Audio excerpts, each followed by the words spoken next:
Olá, meu nome é João Victor e essa é uma aula em tópicos de matemática básica. Espero que você goste. A gente vai falar das relações métricas no triângulo retângulo. Eu espero que você tenha visto a aula sobre triângulos em geral e a aula sobre semelhança de triângulos, porque a gente vai usar aqui. Tá.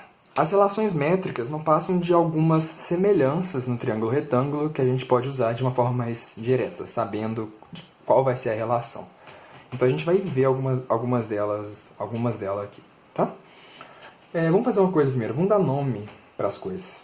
Vamos chamar esse lado aqui de A, esse lado, vamos chamar esse lado de B, e vamos chamar esse lado de C. Vamos fazer outra coisa, vamos desenhar a altura desse triângulo, vamos pegar essa altura, aqui é um ângulo reto, e vamos chamar a altura de H, tá? Ok, o que a gente vai fazer aqui agora, você pode ver que eu separei esse triângulo em dois outros triângulos, o da direita e o da esquerda. E uma coisa que você pode reparar, se você lembra as regras de semelhança, é que, pensa nesse triângulo da direita apenas. Ele tem um ângulo reto e um ângulo de dois tracinhos.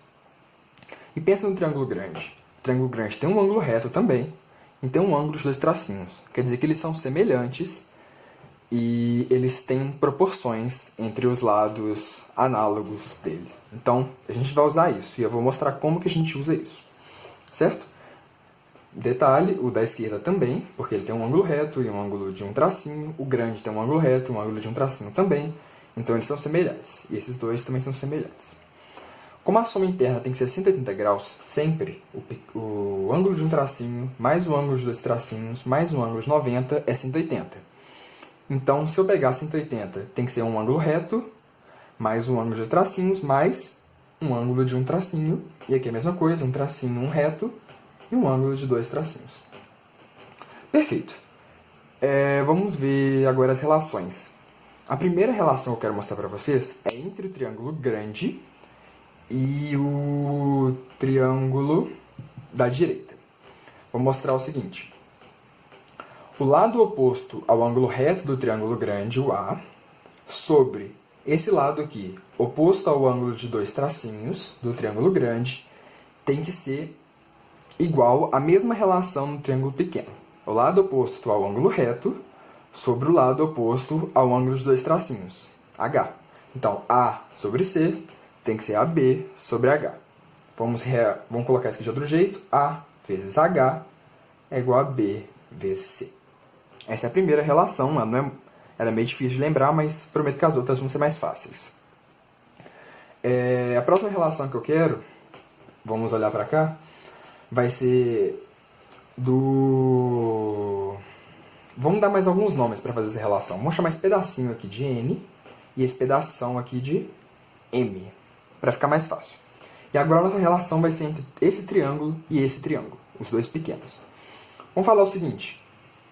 Esse lado desse triângulo, oposto ao ângulo de um tracinho, sobre esse lado oposto ao ângulo de dois tracinhos, tem que ser igual a esse lado, que é oposto ao ângulo de um tracinho, sobre esse lado, que é oposto ao ângulo de dois tracinhos. Então, isso quer dizer que H sobre N é igual a M sobre H.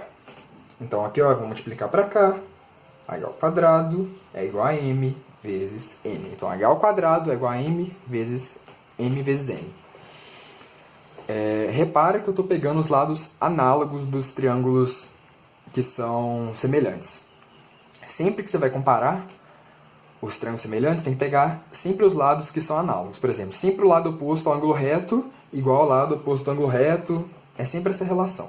Vamos fazer mais um para vocês entenderem bem o que eu estou falando.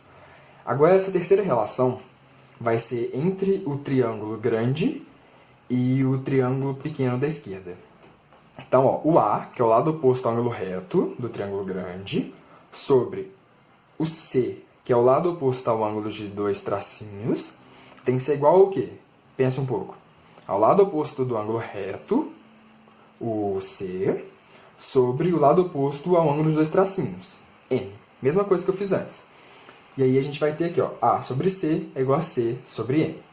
A gente pode escrever que A, N, é igual a C ao quadrado.